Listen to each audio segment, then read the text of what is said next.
जी नमस्कार। जी मैं आज तो लाइब्रेरी गई थी, मेरी मम्मी ने मुझे बुलाया और तब जाके मैं यहाँ आई हूँ। और मुझे आपसे 2 सवाल पूछने हैं। पहला ये कि हमारा 40 साल से ज़मीन का केस चल रहा है और उसका कुछ समाधान नहीं हो पा रहा। ना तो हमें ज़मीन मिल पा रही है हमारी और हमारा घर का हिस्सा भी नहीं मिल पा रहा। तो गुरुजी, मेरे पापा और ताऊ जी बहुत परेशान हो गए हैं कचहरी के चक्कर काटते काटते। आप इसके लिए कुछ समाधान तो बताइए। आपके ताऊ जी और आपके पिताजी का लड़ाई का झगड़ा है जी। तो उनसे बोल दो कि दोनों प्रेम से सुलझा लो, काहे कोर्ट कचहरी के चक्कर। नहीं, ताऊ जी के साथ नहीं, जो पापा के दूसरे बाबा थे उनके साथ है झगड़ा। तो किसकी जमीन है वो? कागजों में किसकी जमीन है? कागजों में तो मेरे को इतना पता नहीं है, पर वो मसला मैं तो बचपन से ही देखती आ रही हूँ। पहले मेरे दादाजी लड़ते थे उसके लिए, अब मेरे पापा लड़ते हैं उसके लिए। कितनी जमीन है? तो मतलब लड़ते लड़ते दादाजी चले भी गए जी। और उनके जो जिनसे लड़ रहे हैं उनके भी चले गए होंगे। हाँ जी। चलो। पर उसका कुछ समाधान नहीं हो पा रहा अभी तक। तो कितनी जमीन है? होगी 22-25 बीघा। तो अब वो कागजों में किसके नाम पे है? कागजों में तो शायद जो दूसरे बाबा हैं उनके नाम पर है। हाँ तो उन्हीं की है, फिर काहे ले रही हो आप लोग जबरदस्ती? पर हमारा भी तो हिस्सा है ना उसमें। अरे होता तो कागजों में पहले लिखवा लेते। नहीं है भाई अब। पहले होना चाहिए। भाई नाम पे हुई थी तो पहले नाम पे करा लेना चाहिए। भाई हमारी हमारे नाम पे कर दो, उनकी उनके नाम पे कर दो। ऐसा था गुरुजी की बाबा जी की हमारी सरकारी नौकरी थी तो बाहर रहते थे। अच्छा। तो उन्हें इतना ज्यादा वो नहीं था उस टाइम पे कि ऐसा कुछ हो जाएगा। हाँ इसी चक्कर में लफड़े हो गए। लेकिन अब देखो, सरकारी दस्तावेज तो कागजों पे चलता है। हाँ जी। तो कागज जिसके नाम पे बोलेंगे उसकी जमीन मानी जाएगी। जी। आप दावा कर रहे होंगे, उसके कोई एविडेंस होंगे तो दावा कर रहे होंगे। जी। तो आपके दावा करने का जो प्रारूप है वो क्या है वो देख लो। भगवान करे आपको न्याय मिले। लेकिन जिसके नाम पे है वो चाहे तो दे, ना चाहे तो ना दे। अभी जोत कौन रहा उसको? वो कब्जे पे किसके है? वो दूसरे बाबा जी हैं, उनके पास ही है। तो उन्हीं के कब्जे पे है, वही हाँ जी। कर खेती वही करते हैं। हाँ जी। तो फिर आप लोग काहे परेशान कर रहे हो उन लोगों को? उनको बोने हम दो। तो अपना हक मांग रहे हैं ना, परेशान थोड़ी ना कर रहे हैं। नहीं तो आप अपना हक मांग रहे हैं तो आपके एविडेंस क्या है?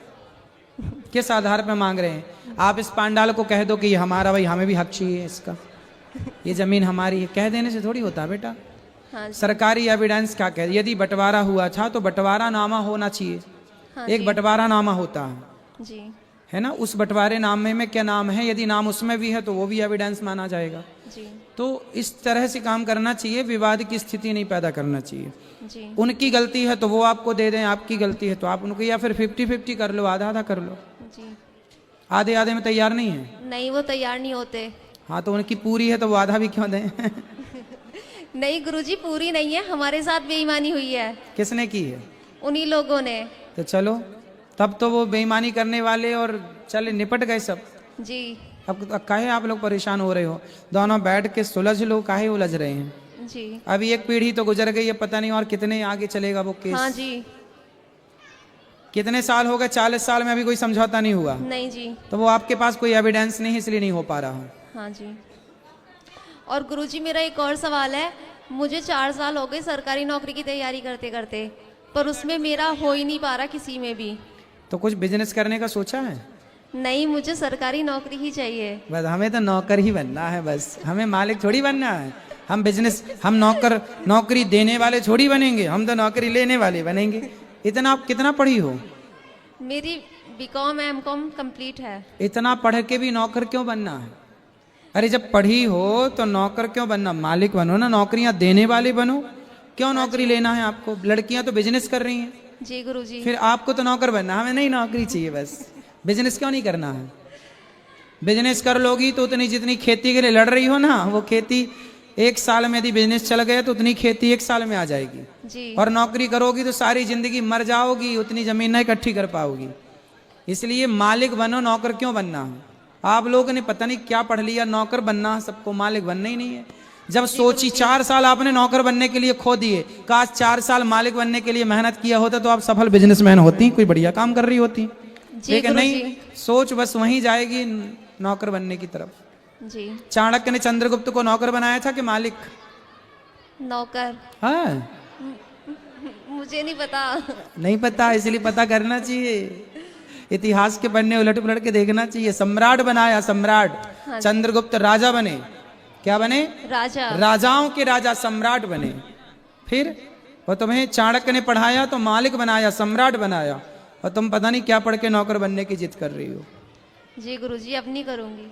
क्या जिद नहीं करूंगी नौकर बनने की। क्या बनोगी? अब मैं और कुछ ट्राई करूंगी करने का। क्या? कुछ बिजनेस वगैरह। फिर बिजनेस करो, जी व्यापार करो। जी, धन्यवाद गुरुजी। खुश रहिए। हाँ, राधे राधे गुरुजी। हम्म। हम आपके गौरी गोपाल आश्रम में भी आए थे, आपके दर्शन भी हमने बहुत अच्छी तरह से पाए थे और भोजन भी प्राप्त हुआ था और विद्य माओ से भी मिले थे। बहुत ही अच्छा लगा आपका सेवा देख के, बहुत ही मन भावुक हो गया था हमारा। एक माँ रोने भी लग गई थी वहां पर, हमें गले से लगाकर हम भी रोने लग गए थे। गुरुजी आप बहुत अच्छा काम कर रहे हैं। आपसे मेरी गुड़िया आशीर्वाद लेना चाहती है गुरुजी। खुश रहो। हाँ। राधे राधे। राधे राधे। क्या नाम है आपका? लवली। लवली। क्या पढ़ती हो बेटा? अभी नहीं गुरुजी। अभी नहीं गुरुजी। वृंदावन आई हो आप? गुरुजी लेकिन मेरे हस्बैंड बैठे हैं, ये बहुत ही ज्यादा आपके बारे में सोचते हैं, बहुत अच्छी बातें करते हैं, लेकिन थोड़ा आप चलो अब मैं बात। धन्यवाद गुरुजी। राधे राधे। हमारे भैया श्री दर्श गोयल जी हैं, शीला गोयल जी हैं। गोयल परिवार की ओर से गौरी गोपाल रसोई में इन्होंने वृद्ध माओं के लिए, वहां की सेवा के लिए 31,000 रुपए का सहयोग किया है। एक बार सुंदर तालियां आपके लिए। देखो, इन्होंने वृद्ध माओं के लिए, वहां की सेवाओं के लिए सोचा और इन्होंने वहां जो रसोई सेवा चलती है संतों को अन्य क्षेत्र, उसके लिए इन्होंने इतना बड़ा सहयोग किया। भगवान सदा आपका धन अन्न धन धान से भरा रहे। खुश रहिए। आपका कोठार सदा भरा रहे, धन धान्य बढ़ता रहे। बहुत इच्छा थी आपसे मिलने की। सदा मिलते रहो आप। ठीक है, आपका स्वास्थ्य ठीक है? चलो, खुश रहिए, सुखी रहिए जी। जी जी। अच्छा, खुश रहिए, ठीक, सुखी रहिए जी। राधे राधे गुरुजी। हाँ जी। गुरुजी, मेरे पति जो है ना वो आपको बहुत मानते हैं। वो भागवत, मैं दिल्ली से आई हूँ तो मुझे पता पड़ी थी सिकंदराबाद में भागवत हो रही है, तो मैंने कहा मैं नहीं जाऊंगी, चाहे घर में लड़ाई हो या कुछ हो। मैं कहा मुझे गुरुजी के दर्शन करने हैं, क्योंकि मैंने आज तक टीवी पे देखा है आपको, और मेरे पति ना बहुत मानते हैं, बहुत। तो मैं उनसे बोलती चलो गुरुजी से मिल के आते हैं। आप एक बारी द्वारका मोड़ पे आए भी थे, तो मैंने बहुत जिद करी थी। मैंने कहा चलो, कह रहे नहीं भीड़ हो रही है, इतनी भीड़ में धक्का मुक्की में मर जाएंगे, मैं नहीं जाऊंगा, उनको घबराहट होती है। तो मैं कहूँ गुरुजी आप कभी भी दिल्ली आएंगे तो अब की बार जरूर तो दर्शन दिल्ली करें। यहाँ से बिल्कुल पास में है क्या? नहीं, कुछ भी हो गुरुजी, हमें तो आपसे मिलना था, तो गुरुजी आप कितने लेके दूर है आए। दिल्ली यहाँ से? 50-60 किलोमीटर की। ठीक है, पास ही है फिर। हाँ जी। तो गुरुजी वो ना थोड़ी सी ड्रिंक करते हैं, वो आपकी इतनी भागवत देखते हैं। कहाँ है? ये द्वारका मोड़ से आए नहीं? नहीं, मैं अपनी बहन के घर आई थी, तो मुझे पता चला कि गुरुजी आ रहे हैं, तो मैंने सोचा मैं 2 दिन नहीं जाऊंगी, मुझे सोमवार को सुबह ही जाना था। मैंने कहा नहीं जाऊंगी, मैं बुधवार को जाऊंगी, पर गुरुजी से जरूर मिलूंगी। पर मैं गुरुजी एक बात कहना चाहती हूँ कि आप बहुत अच्छा काम कर रहे हो गुरुजी, आपको किसी की नज़र न लगे। मेरे सतगुरु, आप बहुत लोगों को वो करते हो कि आपसे बहुत लोगों को प्रेरणा मिलती है कि गुरुजी इतना अच्छा काम कर रहे हैं, इतनी माँओं को खिला रहे पिला रहे। हम तो उस लायक भी नहीं है कि हम कुछ कर भी सके, आप इतने अच्छे काम कर रहे हो गुरुजी, बहुत बहुत धन्यवाद। आप लोग बहुत लायक हैं, भगवान बहुत लायक बनाए। जो आप लोग साथ दे रहे हैं, आप लोग चलो आशीर्वाद दे रहे हैं, एक रोटी भी दे रहे हैं, तो वो भी आपका साथ बहुत बड़ा है। जय गुरुजी, शुक्रियाना गुरुजी।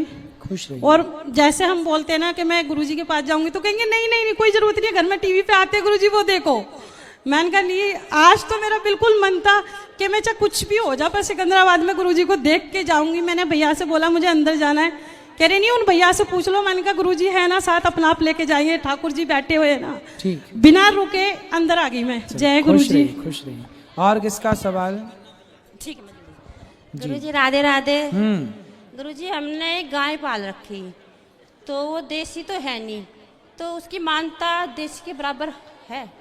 कौन सी गाय है? पता नहीं, मतलब देसी नहीं है ये तो उसके पीछे पीठ पे इतना बड़ा जो नहीं, नहीं, नहीं। नहीं तो वो जर्सी है। हाँ हाँ जी ये सर। गले में ये लटकती नहीं, नहीं। झालर नहीं है। नहीं, नहीं। तो वो जर्सी है। तो उसकी मानता नहीं होगी इतनी देसी वो के बराबर। जर्सी है, वो गाय नहीं है, वो एक प्रकार का जानवर है। ठीक है गाय जो देसी है वेद लक्षणा वही गाय है। ठीक है ठीक। गुरुजी राधे राधे। जी मुझे बस आपसे एक बात पूछनी है। आप बार बार कहते हैं कि माता पिता के अंदर भगवान है। ठीक है। ठीक है, हम भी चाहते हैं अपने सास ससुर की, माता पिता की बहुत सेवा करें, लेकिन अगर कोई सास सेवा लेना ही ना चाहे तो क्या करें? उसमें आपकी क्या गलती है? अपने अंदर तो ग्लानि पैदा होती है ना कि हम कर नहीं पा रहे। वो नहीं, अच्छा है कि सास इस लायक है कि वो अपना सेल्फ डिपेंड है, खुद अपना काम करे। आपका भाव होना चाहिए सेवा करने का, सामने वाला नहीं कराए वो अलग विषय है। लेकिन अंदर जो ग्लानि होती है उसका क्या करें? तो ग्लानि हो रही है तो कभी गौरी गोपाल आओ, उन वृद्ध माओ के पांव दबा कर ये मानो कि हम वृद्धों की सेवा कर रहे हैं। धन्यवाद उनकी गुरुजी। सेवा करो। राधे राधे। राधे राधे गुरुजी।